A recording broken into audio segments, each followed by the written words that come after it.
नमस्कार, मैं विमलेंदु चैतन्य और आप देख रहे हैं अब तक बिहार। चैतन्य कम्युनिकेशंस के समाचार प्रभाग में आपका स्वागत है। आइए चलते हैं आज की पहली खबर की ओर। मोक्ष भूमि गयाजी में प्रत्येक वर्ष आयोजित होने वाले पूर्वजों की मुक्ति का मार्ग प्रशस्त करने वाला पितृपक्ष मेला संपन्न हो गया। सरकारी आंकड़ों पर अगर विश्वास करें तो इस वर्ष पितृपक्ष मेला में लगभग 15 लाख के आंकड़े को भी पार कर गया। यह मेला गया के जिला मजिस्ट्रेट त्यागराजा नेसिम के नेतृत्व में प्रशासनिक सुविधाओं की मुकम्मल व्यवस्था की गई थी। प्रत्येक वर्ष आयोजित होने वाले इस राजकीय मेले में सामाजिक एवं स्वयंसेवी संस्थान ने दिल खोलकर देश विदेश से आने वाले हिंदू सनातनियों की सेवा में पलक पावड़े बिछाए रखे। प्रशासनिक स्तर पर किए गए व्यवस्थाओं को स्वयंसेवी संस्थाएं एवं सामाजिक संस्थाओं की वजह से काफ़ी बल मिलता है। यही वजह है कि प्रत्येक वर्ष आयोजित होने वाले पितृपक्ष मेला महासंगम पूरी और अपार सफलता के साथ संपन्न होता है। हालांकि देखा जाए तो लाख स्वयंसेवी एवं सामाजिक संस्थाओं के साथ साथ प्रशासनिक व्यवस्था किए जाने के बावजूद पितृपक्ष मेला में आने वाले तीर्थयात्री खट्टे मीठे अनुभव लेकर वापस होते हैं। चलिए पहले आपको लिए चलते हैं उस शिविर में जहां पिछले लगभग 50 वर्षों से अन्नदान महादान की तर्ज पर निःशुल्क भोजन एवं गरम गरम जिलेबी कचौड़ी और सब्जी की व्यवस्था की जाती रही है। स्वर्गीय शिवराम डालमिया के बाद उनकी धर्मपत्नी उषा डालमिया इस पुनीत कार्य का निर्वहन कर रही हैं।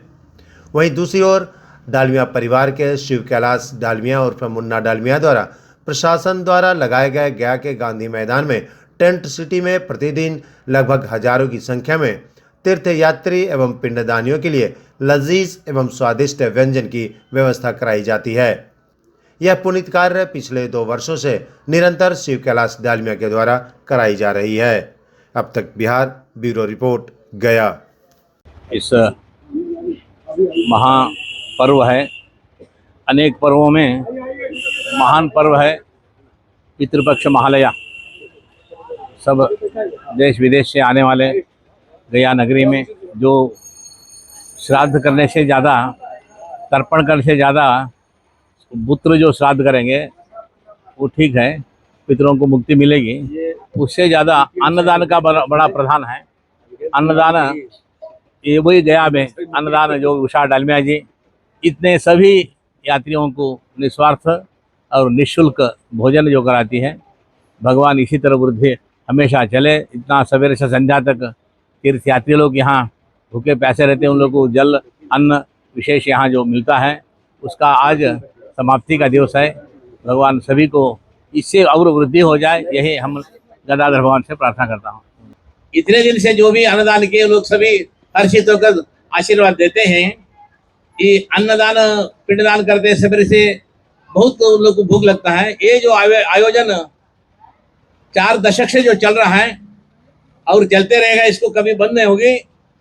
मेरा यही गदाधर से प्रार्थना है, श्रीमती उषा डालमिया से, केवल यही नहीं रहे, अनेक जगह प्रेसिला में भी रहे, अक्षयवट में भी रहे और हमारे लोगों का धर्मारण भी रहे, जो आने वाला पाते रहे। इसके लिए भगवान नारायण इसका हम लोग को विशेष उनका अनुग्रह है। इसी तरह आगे बढ़ते रहे सभी लोग। इसका बहुत हम लोग आनंदित है। गया का एक गर्व है। कम से कम गया नगरी में, काशी में, अनेक जगह में अन्नदान का छत्र खुलता है और बुलाकर भोजन कराते हैं। इस गया नगरी में इसी तरह अनेक अन्न छत्र खोले। जितने यहाँ का अमीर बड़े बड़े लोग हैं, सब लोग अन्न छत्र का और विशेष दान धर्म का हम लोग सहयोग करें। इससे बहुत हम लोग का कायिक वाचिक मानसिक पाप कटेगा और पुण्य वृद्धि होगी। उषा डालमिया जी को जितने यहाँ सहयोगी है, जितने दिन से दिन रात खट रहे हैं, पाक बनाने वाले हैं, बर्तन बेचने वाले हैं, ये सबको खिलाने वाले, सबको भगवान आयु आरोग्य भाग्य दे, यही मैं आशीर्वाद देता हूँ। महासंगम के अवसर पर हर वर्ष श्री लक्ष्मी नारायण विश्वनाथ डालमिया ट्रस्ट के द्वारा, अरे भाई देख के माथा पर चढ़ जाइएगा, अरे हम महात्मा कैसा महात्मा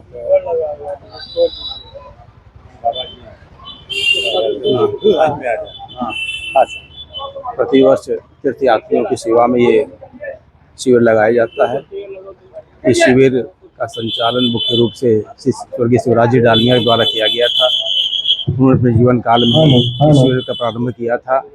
इस शिविर के माध्यम से तीर्थयात्रियों को निःशुल्क में निःशुल्क भोजन उपलब्ध कराया जाता है। लगातार इस कार्य में श्रीमती उषा डालमिया जी लगातार लगी हुई हैं, उनकी धर्मपत्नी, और पूरे लगन के साथ 15 दिनों तक जो तीर्थयात्री यहाँ पर आते हैं, जिन्हें आवश्यकता होती है, शिविर में निःशुल्क भोजन करते हैं।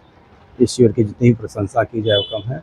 मैं कौशल प्रताप, पूर्वाध्यक्ष चैम्बर ऑफ कॉमर्स। पितृपक्ष के अवसर पर आए हुए यात्रियों की जो सेवा के लिए प्रकल्प चलाए जा रहे हैं, उन्हीं प्रकल्पों में से शायद सबसे पुराने प्रकल्पों में से एक यहाँ पे स्वर्गीय शिव कुमार डालमिया जी की स्मृति में चलाया जा रहा है। यह भोजनालय है जहाँ यात्रियों को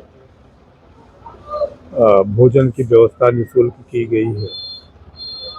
वस्तुतः इस तरह के कार्य सीधे तौर पर यात्रियों की सेवा तो है ही, पर इससे सबसे बड़ी बात है कि हम सनातन की जो परंपराएं हैं उसका संरक्षण और संवर्धन भी करते हैं इसके माध्यम से, क्योंकि सनातन ही एकमात्र ऐसा धर्म है जिसमें अपने स्वर्गवासी पितरों के प्रति भी श्रद्धा निवेदित करने के लिए एक प्रावधान है।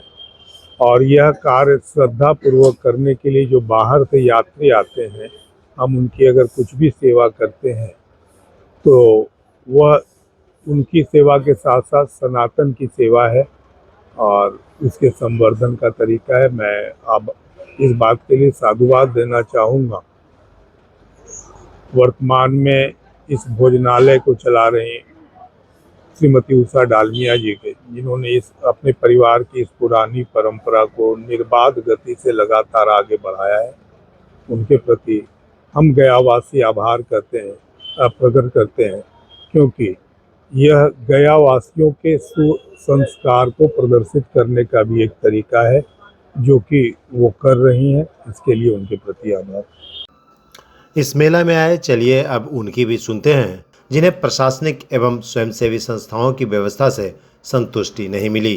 Administration has nothing to do with the peoples. They are just throwing them out. Nothing is done. स्थिति इतनी खराब है, 6 घंटे की वेटिंग के बाद आप जाते हैं और आपको खींच के बाहर कर दिया जाता है। कोई पुलिस की इतनी व्यवस्था नहीं है कि कम से कम आप 50 आदमी 40 आदमी एक बार में आप अंदर करें, उसके बाद एक बैरिकेडिंग लगाएं, जो हर मंदिर में होती है। यहाँ कोई व्यवस्था ही नहीं है, अव्यवस्था ही है सारी, कुछ भी नहीं है। मैंने अपने जीवन में इससे बड़ा व्यवस्थाएं नहीं देखी। कहाँ क्या तकलीफें हुई, कुछ बयान करें। तकलीफ हो गया, हम पहले लाइन में लगे, हम लाइन में लगे हैं, लोग वीआईपी एंट्री से घुस रहे हैं। वो कल्चर हम लोगों को भी आता है ना, ऐसा नहीं है पैसे सबके पास होते हैं जो गया जी आता है। अब स्थितियां ऐसी हैं, वेरी मिसमैनेज, और कोई कुछ कहने वाला ही नहीं। लोग बच्चे लाइन में दब रहे हैं, पुलिस वाले कुछ बोल ही नहीं है, खड़े हुए। ये पुलिस सिर्फ किस लिए है, लॉ एंड ऑर्डर किस लिए है भाई? You have to maintain it. अभी कोई कैजुअलिटी हो जाए, कोई मर जाए, फिर बाद में जवाब देते रहेंगे। ऐसे नहीं होता ना भाई। जो भी आया सब आस्था से जुड़े हैं तभी तो आए हैं। अमावस को या जो भी गया आता है वो आस्था से जुड़ा हुआ आता है। ये स्थिति, पर इससे बुरा हमने कहीं व्यवस्थाएं नहीं देखी। सर, कहाँ से आप आए? मैं झांसी से आया हूँ, यूपी। हाँ, मेरे साथ मेरे बहनोई हैं, वो लखनऊ से हैं। मैं अपने माता पिता और दादाजी का श्राद्ध करने आया था और वो अपने बेटे का करने आए। मैं इतना मेरा नाम है इंद्रजीत सिंह। क्या बोलना चाह रहे थे? आदमी गया से बड़ी कोई स्थान नहीं है, उसके बावजूद ऐसी व्यवस्थाएं नहीं, समझ से बाहर। बीजेपी की गवर्नमेंट होने के बाद सनातन के लिए क्या संदेश? संदेश ही नहीं। ग्वालियर से आए, अनीता गोयल नाम है, और पिताजी का सास ससुर का करने आए और जेठ जी का। गया जी पहली बार आई है या? मैं पहली बार आई हूँ। पहली बार। क्या अनुभूति और अनुभव लेके जा रही है गया जी? थोड़े से दर्शन करने में दिक्कत आई है, वैसे कुछ नहीं है, वैसे सब बढ़िया है। जो प्रशासनिक व्यवस्था थी उसके बारे में कुछ नहीं, वो सब बढ़िया है। सब दिक्कत ही है थोड़ी सी, और कुछ नहीं है, सब बढ़िया है। अब इतनी जनता आएगी तो थोड़ी परेशानी तो होती है। ग्वालियर से आया हूँ, अनिल गोयल नाम है मेरा। और दीपू पंडित जी की कृपा से दर्शन और ये सब काम हो पाया, वरना शासन की व्यवस्था सारी कमज़ोर थी। महाराज जी की व्यवस्था की वजह से मुझे रात में यहाँ आने का रास्ता मिला, नहीं तो बहुत दिक्कत आ रही थी, कोई बताने वाला नहीं था कि मुझे भगवान विष्णु मंदिर तक कैसे पहुँचूँ। लेकिन महाराज जी के बेटे ने मुझे लेके आया रात को 2 बजे ट्रेन से, बस बाकी कहीं कोई दिक्कत नहीं, महाराज जी की कृपा से ही सब काम निपट पाया। शासन ने तो काफी व्यवस्था बुजुर्गों के लिए भी किया था। नहीं, हमारे को कोई ऐसी व्यवस्था नहीं मिली, हमें तो सिर्फ भीड़, यातायात व्यवस्था भी बिल्कुल दुरुस्त नहीं थी, यातायात की व्यवस्था नहीं थी, पानी पीने की व्यवस्था नहीं थी। ठीक है, शासन के लिए हो सकती है, पुलिस प्रशासन और क्या शिकायत करें, मैं खुद बीजेपी का आदमी हूँ। सनातनियों के लिए तो बड़ा दुर्भाग्य की बात है। सनातनियों की तो साफ सर्वे हो रहा है, तमिलनाडु में दुर्भाग्य की बात है, ऐसे ऐसे लोग बोल रहे हैं, केरला कर्नाटका में ऐसे ऐसे शब्द बोले जा रहे हैं सनातन के लिए, जिसका कोई पहली बार आए होंगे। कैसा लगा गया जी में आना, पिंडदान करना, व्यवस्थाएं कैसी रही, क्या कहना चाहेंगे? गया जी के यहाँ पे जो पंडा वगैरह की व्यवस्था है वो काफ़ी अच्छी है। प्रशासनिक ने भी काफ़ी अच्छी व्यवस्था कर रखी है। उन्होंने मेडिकल कैंप्स लगा रखे हैं चेकअप्स के लिए, IRCTC के काउंटर लगा रखे हैं ताकि लोग अपना रेलवे का अपना टिकट वगैरह का स्टेटस देख सकें। मेडिकल बूथ लगा रखे हैं और साफ़ सफाई की भी व्यवस्था काफ़ी कोशिश कर रखी है प्रशासन ने। लेकिन क्योंकि इतनी भीड़ आती है, इतने लोग आते हैं, तो थोड़ा तो ऊपर नीचे चीज़ें होती हैं, थोड़ा लोगों को एडजस्ट करना पड़ता है। राजीव गोयल, ग्वालियर।